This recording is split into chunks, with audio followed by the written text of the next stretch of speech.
Studio. आज हम बिहार विद्यालय परीक्षा समिति पटना के 10वीं वर्ग हिंदी का कुछ महत्वपूर्ण वस्तुनिष्ठ प्रश्न लेकर आए हैं जो आपके एग्जामिनेशन के दृष्टि से काफ़ी महत्वपूर्ण हो सकता है। चलिए बिना समय गए हुए चलते हैं पहला प्रश्न पर। हमारा पहला प्रश्न है, भीमराव अम्बेडकर का जन्म किस परिवार में हुआ? याद रखिएगा, भीमराव अम्बेडकर का जन्म जो दलित परिवार में हुआ था। ऑप्शन सी सही हो जाएगा। डॉक्टर भीमराव अम्बेडकर का जन्म कब हुआ था? डॉक्टर भीमराव अम्बेडकर का जन्म कब हुआ? याद रखिएगा, डॉक्टर भीमराव अम्बेडकर का जन्म जो है 14 अप्रैल 1891 ईस्वी में हुआ था। ऑप्शन डी सही हो जाएगा। आते हैं दूसरे प्रश्न की ओर। हमारा दूसरा प्रश्न है, नलिनी बिलोचन शर्मा का जन्म देखिए, नलिनी बिलोचन शर्मा का जन्म कब हुआ था? नलिनी बिलोचन शर्मा का जन्म जो है 18 फरवरी 1916 ईस्वी में हुआ था। ऑप्शन बी सही हो जाएगा। चौथा प्रश्न है, विष की दात पाठ की विद्या, मैंने विष की दात क्या है? विष की दात क्या था? देखिए, विष की दात क्या है? कहानी है। ऑप्शन डी सही हो जाएगा। 5 नंबर प्रश्न की ओर आते हैं। हमारा 5 नंबर प्रश्न है कि विष के दांत कहानी के रचयिता कौन है? विष के दांत मतलब वह विष के दांत के लेखक कौन है? तो देखिए, विष के दांत के लेखक है नलिनी बिलोचन शर्मा। अगला प्रश्न है हमारा 6 नंबर, श्रम विभाजन और जाति प्रथा पाठ बाबा साहेब के किस भाषण से संपादित किया गया? किस भाषण से संपादित किया गया? तो याद रखिएगा, annihilation of caste. Option C सही हो जाएगा। आते हैं 7 नंबर प्रश्न की ओर। हमारा 7 नंबर प्रश्न है हमारा कि स्वामी विवेकानंद ने वेदांतियों का वेदांती किसे कहा? स्वामी विवेकानंद ने वेदांतियों का वेदांती किसे कहा? यहाँ पर 4 ऑप्शन दिया है, तो याद रखिएगा, स्वामी विवेकानंद ने वेदांतियों का वेदांती मैक्स मुलर को कहा है। ऑप्शन सी सही हो जाएगा। आते हैं 8 नंबर प्रश्न की ओर। हमारा 8 नंबर प्रश्न है कि नाखून क्यों बढ़ते हैं? गद्य कौन सी विद्या है? नाखून क्यों बढ़ते हैं? गद्य कौन सी विद्या? याद रखिएगा, यह एक ललित निबंध है। ऑप्शन डी सही हो जाएगा। आते हैं 9 नंबर प्रश्न की ओर। डॉक्टर भीमराव अम्बेडकर का जन्म कहाँ हुआ था? डॉक्टर भीमराव अम्बेडकर का जन्म कहाँ हुआ था? याद रखिएगा, इनका जन्म जो है महू मध्य प्रदेश में हुआ था। ऑप्शन ए सही हो जाएगा। आते हैं 10 नंबर प्रश्न की ओर कि नगरीय लिपि शीर्षक निबंध के निबंधकार कौन है? नगरीय लिपि शीर्षक निबंध के निबंधकार कौन है? याद रखिएगा, गुणाकर मूल्य। ऑप्शन ए सही हो जाएगा। आते हैं 11 नंबर प्रश्न की ओर। भारत में जाति प्रथा किसका मुख्य कारण है? भारत में जाति प्रथा किसका मुख्य कारण है? तो याद रखिएगा, बेरोजगारी। ऑप्शन ए सही हो जाएगा। 22 नंबर प्रश्न है, अम्बेडकर के अनुसार आदर्श समाज किस पर आधारित होता है? अम्बेडकर के अनुसार आदर्श समाज किस पर आधारित होता है? याद रखिएगा, सभी पर, स्वतंत्रता पर, समानता पर और बंधुता पर, सभी पर। आते हैं 13 नंबर प्रश्न की ओर। हमारा जो 13 नंबर प्रश्न है कि जातीय अस्मिता की दृष्टि से इतिहास का प्रवाह कैसा है? जातीय अस्मिता की दृष्टि से इतिहास का प्रवाह कैसा है? याद रखिएगा, इनमें से कोई नहीं, सब गलत है। D number. 14 नंबर प्रश्न है कि डॉक्टर भीमराव अम्बेडकर ने किस प्रथा को आर्थिक पहलू से खतरनाक माना है? डॉक्टर भीमराव अम्बेडकर ने किस प्रथा को आर्थिक पहलू से खतरनाक माना? तो याद रखिएगा, जाति प्रथा। ऑप्शन सी सही हो जाएगा। आते हैं 15 नंबर प्रश्न की ओर कि आधुनिक सब समाज श्रम विभाजन को आवश्यक क्यों मानता है? आधुनिक सब समाज श्रम विभाजन को आवश्यक किसे मानता है? तो याद रखिए, कार्य कुशलता के लिए। ऑप्शन ए सही हो जाएगा, कार्य कुशलता के लिए। 16 नंबर प्रश्न की ओर आते हैं। 16 नंबर प्रश्न, जाति प्रथा श्रम विभाजन के साथ साथ किसका रूप लिए हुए? जाति प्रथा श्रम विभाजन के साथ साथ किसका रूप लिए हुए? तो याद रखिए, श्रमिक विभाजन का। ऑप्शन सी सही हो जाएगा। 17 नंबर प्रश्न है, खोखा के दांत किसने तोड़े? खोखा के दांत किसने तोड़े? तो याद रखिए, खोखा के दांत मदन ने तोड़े थे। ऑप्शन ए सही हो जाएगा। 18 नंबर प्रश्न है, सेन साहब की आंखों का तारा कौन था? तो याद रखिएगा, सेन साहब की आंखों का तारा कौन था? खोखा था। ऑप्शन बी सही हो जाएगा।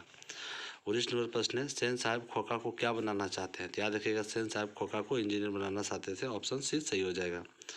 20 नंबर प्रश्न है, सेन साहब की नई मोटर कार कितने की थी? तो याद रखिएगा, सेन साहब की नई मोटर कार जो है 7,500 की थी। ऑप्शन बी सही हो जाएगा। आते हैं 21 नंबर प्रश्न, ऐसे ही लड़के आगे चलकर गुंडे, चोर और डाकू बनते हैं, यह पंक्ति कहानी के किस पात्र के द्वारा कहा गया था? याद रखिएगा, यह जो है सेन साहब के द्वारा कहा गया था। ऑप्शन ए सही हो जाएगा।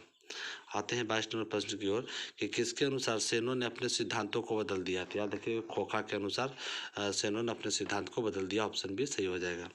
23 नंबर प्रश्न है, मोटर कार से कोई खतरा हो सकता था, तो वह कौन था? वह था खोखा। ऑप्शन ए सही हो जाएगा। आते हैं 24 नंबर प्रश्न की ओर। 24 नंबर प्रश्न है कि दारिश नामक सोने के सिक्के से भाड़ा घड़ा किसे मिला था? तो याद देखिएगा, दारिश नामक सोने का सिक्का जो है बारिन हस्टिन को मिला था। ऑप्शन सी सही हो जाएगा। आते हैं 25 नंबर प्रश्न की ओर। पुरानी स्लावनिक भाषा में चूहे को क्या कहा जाता था? याद रखिएगा, चूहे को मूस कहा जाता है। ऑप्शन बी सही हो जाएगा। सॉरी, मूस नहीं कहा जाता, गलत हो गया। इसका सही उत्तर होगा डी, माइस कहा जाता है। आते हैं 26 नंबर प्रश्न की ओर। मैक्स मुलर के अनुसार सच्चे भारत के दर्शन कहाँ हो सकते हैं? मैक्स मुलर के अनुसार सच्चे भारत के दर्शन कहाँ हो सकते हैं?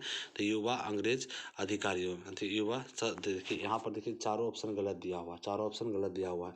मैक्स मुलर के अनुसार सच्चे भारत के दर्शन जो है भारतीय गाँव में होता है। ऑप्शन ई सही हो जाएगा। आते हैं 27 नंबर प्रश्न की ओर। किसके अध्ययन क्षेत्र में भारत के कारण नवजीवन का संचार हो चुका है? किसके अध्ययन क्षेत्र में भारत के कारण नवजीवन का संचार हो चुका है? तो याद रखिएगा, दैविक विज्ञान। ऑप्शन डी सही हो जाएगा। आगे आते हैं, निर्वंश विद्या का संबंध किससे है? निर्वंश विद्या का संबंध किससे है? तो होगा मानव विज्ञान से। ऑप्शन बी सही हो जाएगा। 19 नंबर प्रश्न, प्लेटो और कांट थे। प्लेटो और कांट कौन थे? दार्शनिक थे। ऑप्शन बी सही हो जाएगा। 30 नंबर प्रश्न है, भारत से हम क्या सीखे? क्या है भारत से हम क्या सीखे? क्या है? याद रखिएगा भाई, भाषण है। ऑप्शन सी सही हो जाएगा। 31 नंबर प्रश्न है, लेखक के अनुसार मनुष्य के नाखून किस जीवांत का प्रतीक है? लेखक के अनुसार मनुष्य का नाखून किस जीवांत का प्रतीक है? याद रखिएगा, पाशवी वृत्ति के। ऑप्शन सी सही हो जाएगा। 32 नंबर प्रश्न है, सहजात वृत्तियाँ किसे कहते हैं? सहजात वृत्तियाँ किसे कहते हैं? याद रखिएगा, अनजान स्मृतियों का। ऑप्शन बी सही हो जाएगा। 33 नंबर प्रश्न है, सब पुराने अच्छे नहीं होते, सब नए खराब नहीं होते, यह कथन किसने कहा? तो याद रखिए, यह कथन कालिदास के द्वारा कहा गया। तो ऑप्शन डी सही हो जाएगा। 34 नंबर प्रश्न है कि नाखून क्यों बढ़ते हैं? गद्य की कौन सी विधि है? नाखून क्यों बढ़ते हैं? गद्य की कौन सी विधि है? तो देखिए यह एक ललित निबंध। ऑप्शन डी सही हो जाएगा। 35 नंबर प्रश्न है, नाखून क्यों बढ़ते हैं? पाठ में बूढ़े ने सबसे बड़ी चीज किसे माना? बूढ़े ने सबसे बड़ी चीज किसे माना? तो प्रेम को माना। किसे माना? प्रेम को। ऑप्शन ए सही हो जाएगा। 36 नंबर प्रश्न है, पुराने का मोह सब समय वांछनीय ही नहीं होता, किस लेखक की पंक्ति? पुराने का मोह सब समय वांछनीय नहीं होता, लेखक की किस पंक्ति का? याद रखिएगा, हजारी प्रसाद द्विवेदी जी का है। सवाल है कि द्विवेदी जी से किसने पूछा कि नाखून क्यों बढ़ते हैं? द्विवेदी जी से किसने पूछा कि नाखून मैंने कि ये जो हजारी प्रसाद द्विवेदी जी थे, कह रहा है कि इनसे कौन पूछा कि नाखून क्यों बढ़ते हैं? तो याद रखिएगा, इनसे पूछा था छोटी लड़की। कौन पूछा था? छोटी लड़की। ऑप्शन भी सही हो जाएगा।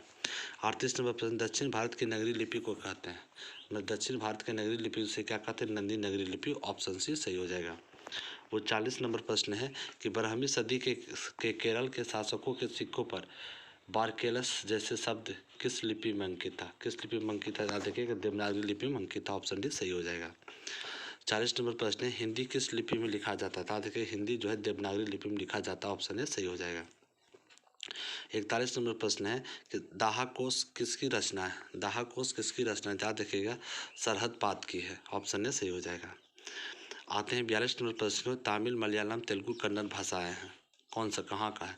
तो याद रखिएगा, ये सब भाषाएं जो है दक्षिण भारत की है। ऑप्शन डी सही हो जाएगा। 43 नंबर प्रश्न है, हिंदी के आदि कवि कौन है? हिंदी का आदि कवि कौन है? तो याद रखिएगा, सरहद पात। ऑप्शन डी सही हो जाएगा। 44 नंबर प्रश्न है, दक्षिण भारत में द्रविड़ भाषा परिवार की कौन सी भाषा सबसे अधिक प्राचीन है? तो कौन है? तमिल भाषा। ऑप्शन ए सही हो जाएगा। 45 नंबर प्रश्न है, ईसा की 14वीं 15वीं सदी के विजयनगर शासकों ने अपने लेखों की लिपि को कहा है? क्या कहा है? याद रखिएगा, देवनागरी लिपि। ऑप्शन भी सही हो जाएगा।